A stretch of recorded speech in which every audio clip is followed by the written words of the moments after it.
This tutorial review will show you how to remove a white background with Adobe Illustrator. First of all, open the photo and click on View.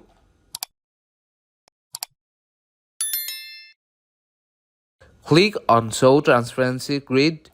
Select Direct Selection tool. Click on Window, Image Trace. Click on Preset drop-down. Select High Fidelity Photo.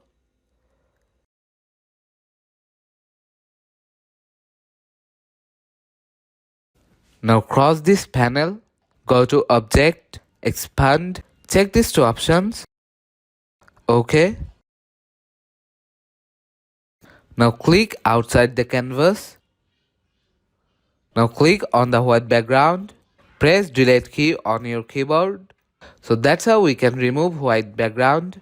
If you find this video helpful, please make sure to subscribe to Tutorial Review. See you in the next video.